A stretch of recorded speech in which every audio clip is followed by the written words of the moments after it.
Hello, I am Austin Baker of Baker's Dozens Productions. And on today's episode of Exploring Experiences with Austin Baker, we have a really special treat for you guys. So today I am joined by Chris Lafave of the Kurt Vonnegut Museum and Library. So I spoke with him for about 30 minutes. I've met him before during one of the school trips that I took my students on to the Vonnegut Museum and Library. And so we have a great little discussion for you today about the museum, how it keeps its experiences fresh, how it becomes part of the local community, and of course, Vonnegut himself as a person and an author and his works. So without further ado, here is Chris Lafave. All right, so I am here today with Chris Lafave of the Kurt Vonnegut Museum and Library. He is the curator, and welcome to the show, Chris. Hi, thank you for having me. Yes, very excited. Before we dive in here, I just kind of wanted to say that the Kurt Vonnegut Museum and Library probably is quickly becoming one of my favorite institutions in Indianapolis. So it really means a lot for you and your organization to come on to this little podcast that I do. So I really appreciate it. Thank you. It's our pleasure to host you. Yep. Okay, so I guess without further ado, let's just dive right in. So first question I have here. Can you give the audience a little bit of a background about the Kurt Vonnegut Museum and Library, as well as yourself, and maybe how your paths kind of came to cross? Yeah, we are a museum that first opened the original location in January 2011. We have both a museum and a library. We host thousands of people year round. We give tours. We try to be as all-encompassing towards Vonnegut's life as we can. We feature his artwork, his literature, some of his values, such as free speech, common decency, and anti-war. We have a jazz exhibit even because he was a jazz fanatic. He called jazz safe sex of the highest order. And of course, we're located on Indiana Avenue, so that works as a tribute to the phenomenal history of this location in Indianapolis as well. Used to be a neighborhood full of music venues that great artists like Wes Montgomery, Freddie Hubbard, and J.J. Johnson cut their teeth on. So yeah, we have this phenomenal 3-story museum now. We opened this one in 2019. And we always encourage people from all over the world to come visit and celebrate the life of the great writer and artist who had a lot to say about interesting subject matters and sometimes had funny things to say about things that aren't funny, which was comforting to a lot of people. Yeah, yeah. And so what about yourself? Can you give a little bit of background about how you came to the Vonnegut Museum? Yeah, I got into Vonnegut a little bit in college when I was at Ball State. A friend of mine loaned me Breakfast of Champions. I think bits and pieces of that book maybe went over my head when I was 22. There's a lot of nice, delightful, vulgar drawings in there. And then maybe Slaughterhouse-Five when I was young too, but I don't think it was until I was living in Chicago in 2007 when the economy tanked that I happened to check Cat's Cradle out of the library. And his ability to write religion, weaponry, and the end of the world, like something truly apocalyptic, filled with death and tragedy, usually at the cost of human stupidity and just simple human folly, was so comforting that he could be so funny about something that was so frightening. And I remember being deeply frightened back then and just thinking, wow, Kurt Vonnegut kind of helped me with that.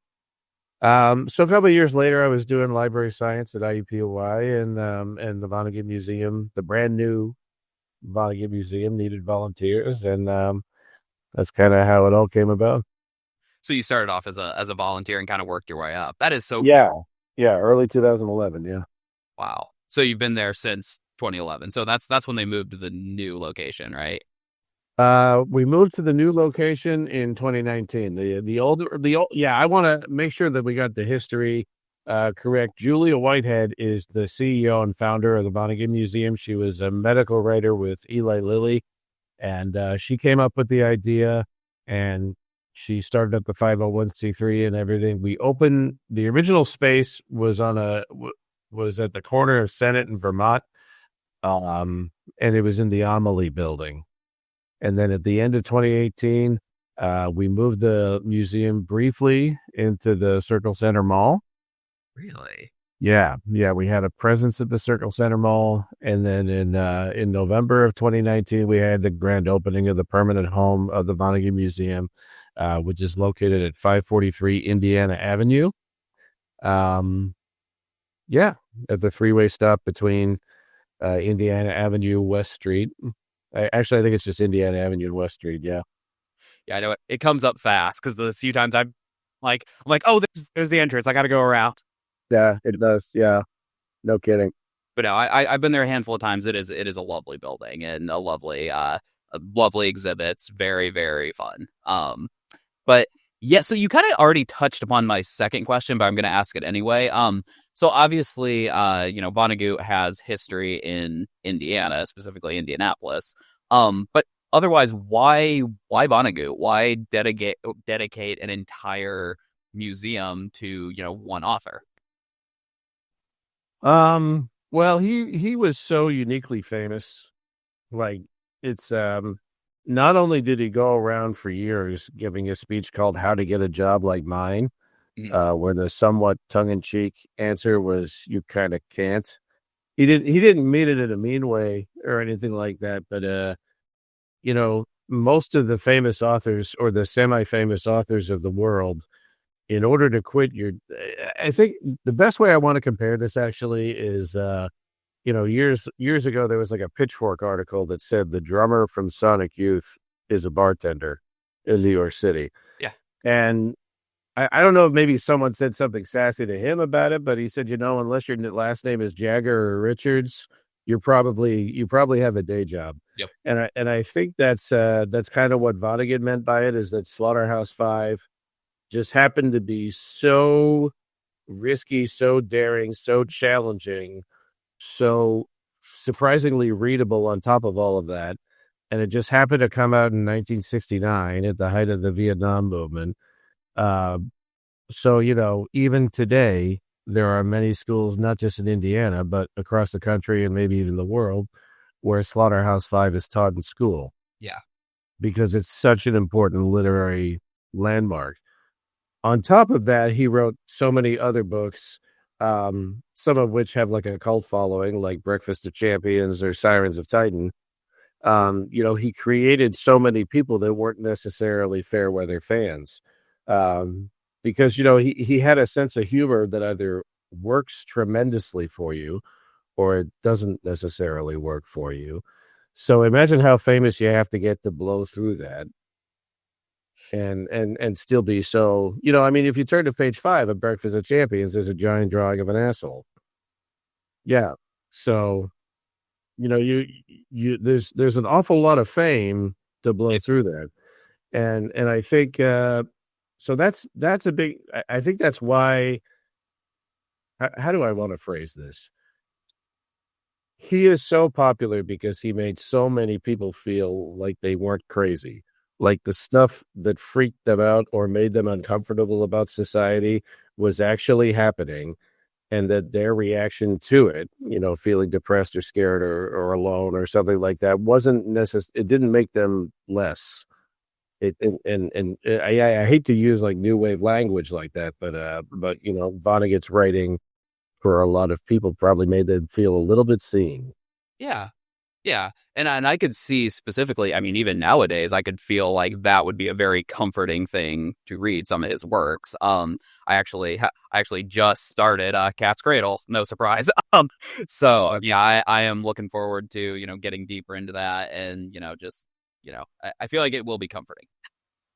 There's a line about, we just finished up with Valentine's Day. There's a line in Mother Night that's really, really beautiful about how human beings need uncritical love. Yeah. And there's another line in the novel Slapstick where he talks about, I wish people who fight all the time, who are supposedly supposed to love each other, would say, please, a little bit less love and a little more common decency. And, so I always thought that was really interesting that he kind of, used his art to try and encourage people to kind of pick their battles. Yeah. And yeah, I think that's really good advice in the world. Yeah. I was gonna say I've just did good advice in general, but yeah, it's always good. It's always good to hear it, especially from a not even a source of authority, but like you were saying, somebody who is well renowned and famous, and has these works that have spanned decades and things like that. Yeah. Okay. So next question is a little bit more about the museum itself. So we talk a lot on this podcast about layered experiences, quote unquote. So basically this idea that a lot of places like museums and themed entertainment venues and things of that nature have this sort of big idea or main goal in mind that they are trying to get their audience towards. And when we talk about layered experiences, we're basically just talking about like providing different channels and different paths for various demographics all to arrive kind of at the similar goal. And I think your guys' museum does that really well. So my question kind of is, how do you find that balance between the sort of traditional museum experience and sort of all of the extracurricular stuff that the institution does? Like I see you do like like book clubs, and you do like literary events and tutoring, and you rent out you could rent out the lounge and stuff like that. So how do you find that balance between the sort of traditional museum that some people would kind of prefer and this more modern institution that you see more and more nowadays? Man, that's a really good question. Um, I think there's parts of it, like, you would always want your museum to be a community center, Right. welcoming towards others. I think for many years now, that's not only needed from a funding perspective, but also something you want to do for your society. You want to have live music. You want people to be able to get married on site, um, stuff along those lines. And you want to be able to be open to new experiences. Okay. Um, yeah. So, I mean, I don't have a super canned answer to that. I don't think, like, we juggle it on a case by case basis. Um, yeah. Okay. And so kind of follow up to that. So how do you as a curator try to keep things maybe fresh, maybe for to draw in new audience members, or to, keep the experience kind of fresh for repeat visitors and members? Yeah, we change out exhibits as frequently as we can. We also try to keep Slaughterhouse-Five and Kurt at 100 stable, because some people are going to come here and not know very much about Kurt Vonnegut. I mean, that's just reality. So you have to have a way for people to learn Kurt Vonnegut's life story while they're here. Yeah. Um, so you hope that you get new exhibit items. One way in which we're very fortunate is that Kurt Vonnegut was a man of letters. So he wrote an unbelievable number of letters to people, many of which they kept. So one thing that we're able to display to the general public is letters that Kurt Vonnegut wrote, and hopefully we will continue to collect those over time. And that's something that nearly everybody wants to see, So because every you're still getting new letters. Like oh yeah. Well, new. I think in November we recently took in a collection of a guy whose brother got a letter not only from Kurt Vonnegut but also from Tom Wolfe, author of the Electric Kool-Aid Acid Test. Both were pretty cool. Yeah. Okay. And I didn't mean to interrupt you there. Was there more to that? No, you're fine. You're fine. You're fine. Okay. Okay. So that kind of segues into the next question really well, because I was gonna ask obviously Vonnegut has an extensive collection of works, and like you said, letters and artwork and things of that nature. So how do you as a curator kind of decide what to put on display, and are there any artifacts or works that you feel like maybe other than Slaughterhouse-Five? I feel like that's kind of the default answer, that like must be on display at all times, that are like essential to this experience. Sorry about that. We do have Kurt's typewriter from the 1970s. People typically want to see that. There is a letter that his father wrote to him during the war. In the middle of the letter, it says "Return to sender." At the bottom, it says "Missing January 7th, 45."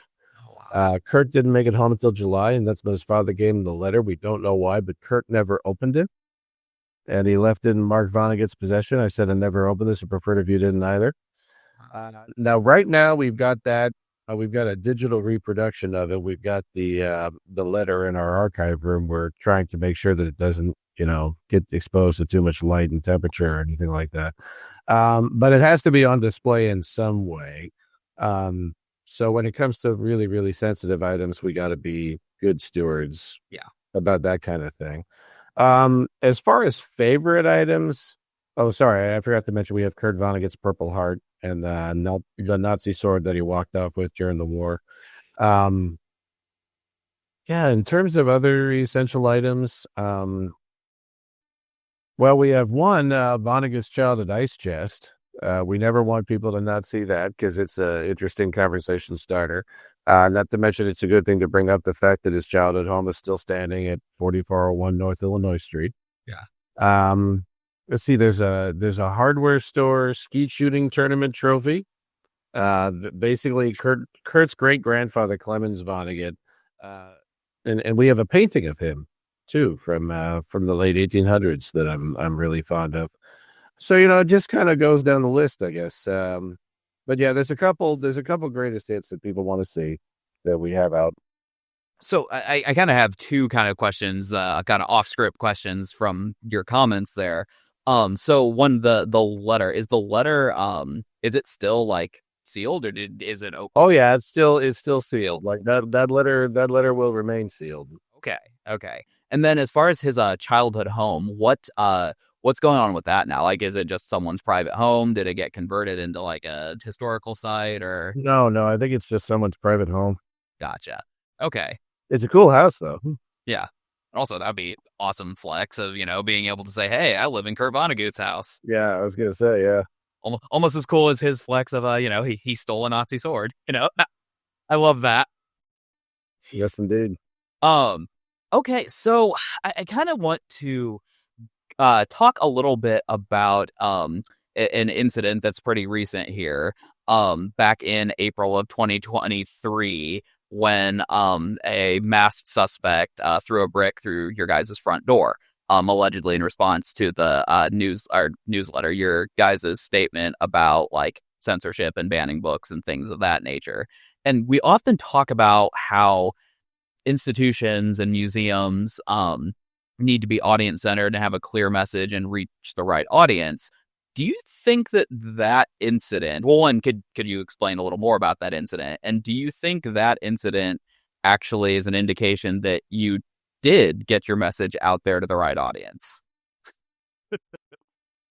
I don't really know what to say about those particular incidents. Like it was such a shocking and galling experience.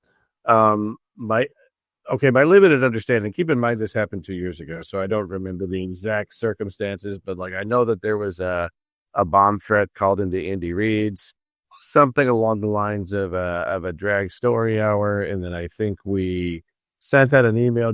I don't think our email mentioned it. I think we just reaffirmed our commitment to freedom to read, and then somebody throws a brick through our door.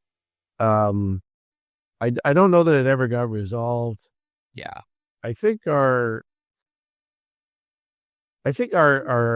opinion on free speech is pretty well known. Yeah. I think Kurt Vonnegut did everything in his power to be a First Amendment absolutist. Super big ACLU supporter. He was like did multiple fundraisers for them, type of thing. Like took freedom of expression very, very seriously. I think I lean, maybe it's a Bradbury quote where he says, you don't really have to ban books. You just have to build a society where nobody reads them. Which is a real danger all in itself. Which isn't to say that banning books isn't a danger. That's a danger too. But I think if you have a a literature curious, or if you have just a curious society in general, that will be an enormous boon to you. Unfortunately, I think, one way that you need to get people to be literacy minded is through schools Yep. and through community. And in order to approach being literature minded, you have to read a pretty diverse amount of stuff. Including stuff that upsets you or does not necessarily interest you. Like I have a 6-year-old right now, and one of the things he's having to learn is that, look, buddy, sometimes your friends are going to want to play games that Yeah. are kind of boring to you. Yeah. And in a civil society, sometimes we do things we're not that interested in to, and maybe there's a limit to how much placating others we do in society, but there should be some attempt Yeah. uh, to go along to get along. And so, like, I think if you have none of that in you as a person, you may find life very lonely. Yeah. Well, yeah. Well, and I know, like, I could have, I've seen like studies and stuff done of like, people who spend a lot of time in like, particular like internet echo chambers, right? And they Yeah. actually are pretty lonely, even though they have this connection, but it's with other like-minded people. But yeah, I think you're 100% on the money there. It's like we can only evolve as a society if we have these diverse perspectives. And yeah, that's gonna make you uncomfortable sometimes. And, you might not enjoy it, what you're doing, but it's like, yeah, that's a good lesson for your 6-year-old. Yeah. It's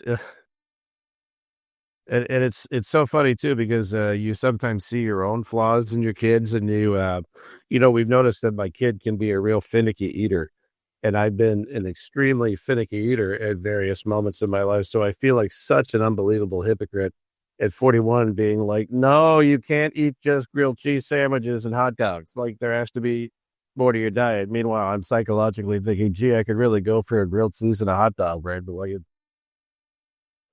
I often get in trouble for eating hot dogs and mac and cheese when I cook for myself, so I feel you there.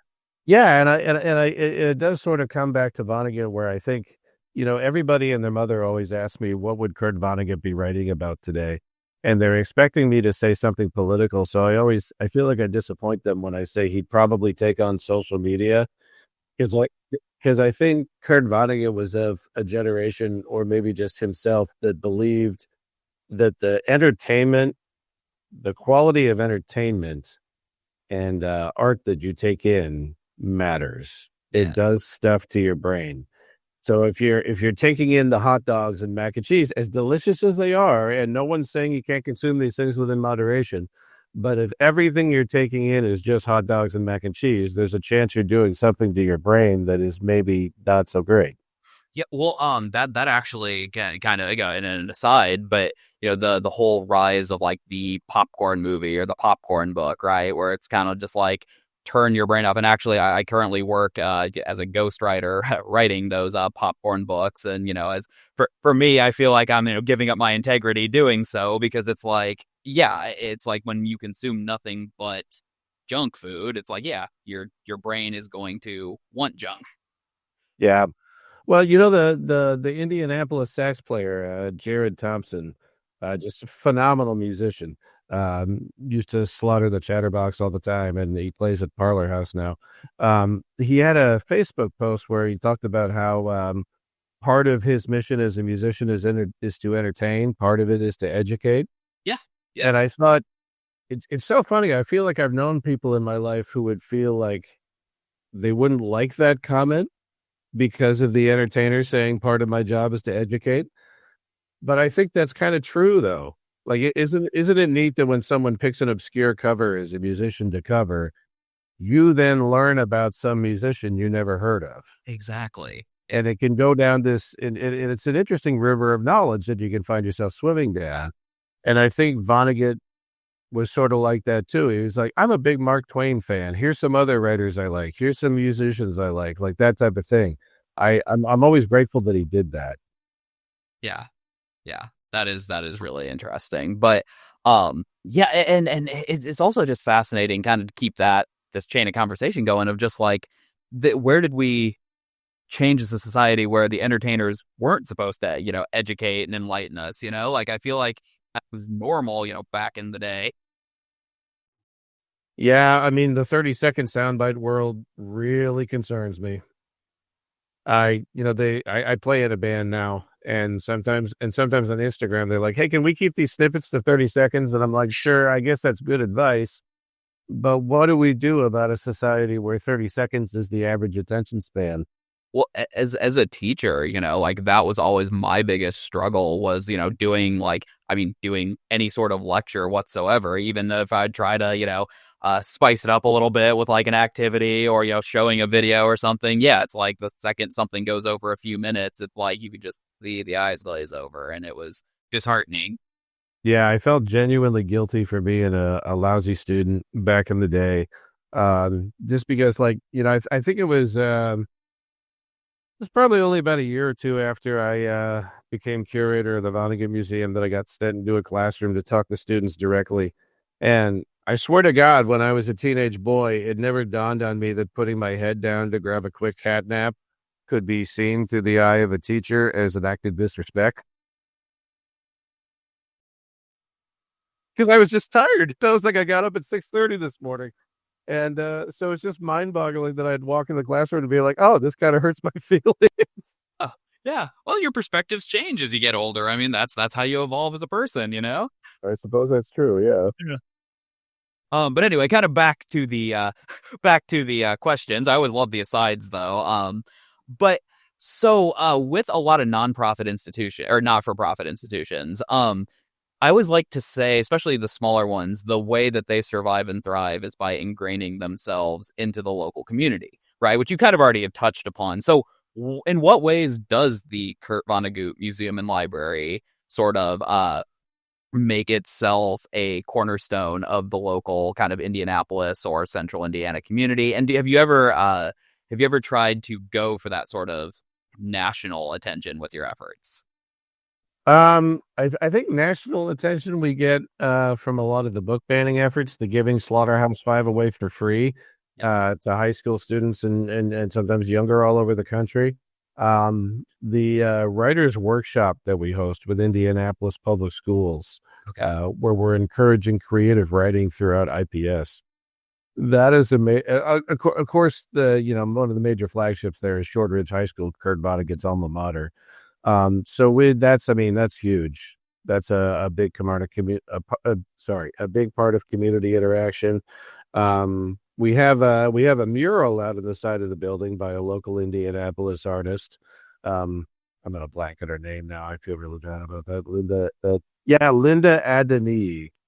And it's a phenomenal piece of art. I really love it. So, yeah, we try to be as involved as humanly possible. Yeah, and I see you guys also do like the virtual teaching Vonnegut workshops. But did you guys still do those or? I think we plan to do it in 2025. I'm not sure if we did in 24. Um, Also, just I don't know why this just came to me, but am I correct in thinking that at once upon a time on your website I saw that you guys had a actor interpreter playing Vonnegut at some of your events? Oh yeah, I mean, I think at Night of Vonnegut, one of our board members, Chris Cecil, has dressed up like Kurt Vonnegut on occasion. I think we've even had let's see. I'm blanking on something here. Oh yeah, we've had Vonnegut lookalike contests as well. Really? Oh my gosh!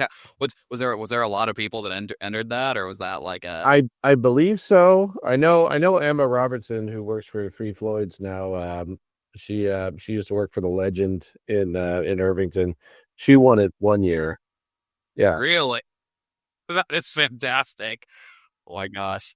To be a fly on that wall, I would have loved to go to that. It was a lot of fun. Yeah. So also just kind of with any sort of creative works, the only way that they kind of seem to experience longevity is through like repeated and almost intentional exposure to new audiences, right? So again, I'm thinking of stuff like like the works of Shakespeare, right, that get taught in schools, basically since they came, or almost since they came out, or IPs like stuff like, oh, the Addams Family that was popular in the 60s, then it had a resurgence in the 90s, and now it's getting another little mini resurgence now, right? Or works of King and Burroughs and Lovecraft and all that. How do you think Vonnegut's works can sort of continue to have that longevity and stay in the public consciousness? Obviously, I know a lot of schools still teach Slaughterhouse-Five, but is there more to it than that, or is that kind of the main one? There's a tragic, this isn't a word, but there's a tragic stick aroundedness Okay. to Vonnegut's work. Like if you read Player Piano, his 1952 debut novel, it's about a society where technology leaves people feeling overwhelmed and useless and put out of work and what have you. And today back then they thought, oh, this is science fiction, and today we'd call it a documentary. So some of his work that questions the concept of free will, whenever I talk in schools, hey, do you ever feel like you're the prisoner of circumstances beyond your control? It doesn't matter how old you are. Someone's probably going to answer yes to that, depending on the day. And so, when you read in Cat's Cradle, you talk about people who experiment with science without any concern for how their scientific explorations might impact the world. Like I had a very close friend who's super into AI, and we kind of butt heads about that because I'm like, I don't care. Like my dream is to never download another app as long as I live. The app I want for my phone is phone. I want to make a phone call and receive a phone call. So I think it's and that's all I wanted to do. So I think Vonnegut was pretty prescient about the fact that there's a healthy mistrust you're supposed to have for people that are so curious about inventing the future that they don't care what kind of scorched earth they leave behind. Yep. Yeah. And that's and when last time I was at the at your guys' museum and looking over some of the exhibits, and I mentioned this in the podcast episode I did on your guys' museum. One thing that I was kind of not expecting to feel was that sense of what you were just talking about, of like, wow, this is a letter from the 70s or 80s, and we still are talking about this. This is still an issue, right? It's like, I would have thought we would have evolved as a society, or in some cases, some of the things have gotten even worse, and it's like, oh man, okay. But that's the point of a museum. It's supposed to make you think. Yeah, I feel that. Yeah. Yeah. So I guess I really only have one final question. And I mean, again, we can, talk more or whatever. But what can anyone who's listening to this episode do to help out the Kurt Vonnegut Museum and Library's mission? Please become a member. Okay. It helps us further our mission. And it will give you free admission year round. And we would love to have you as an active participant in what we're doing. We need volunteers. Okay. We need supporters, Okay. The army, the peaceful army of Vonnegut. I love that. I love that. So not Dumbledore's army, but Vonnegut. Not Dumbledore's army, Vonnegut's army. The VA.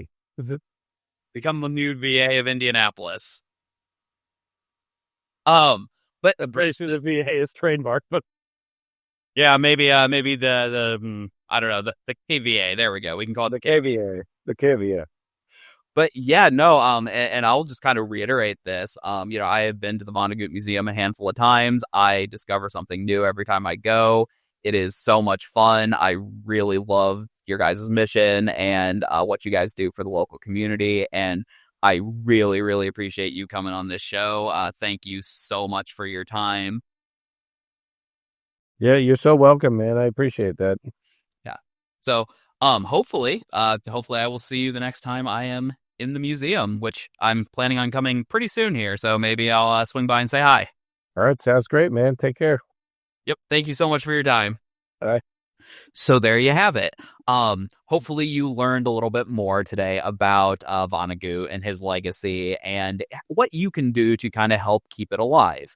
If nothing else, as he said in the interview, hopefully this stimulates your curiosity to learn a little bit more and take a more active role in your community.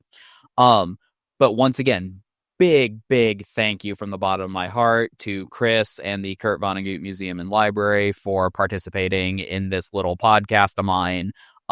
Words cannot describe how much I appreciate that.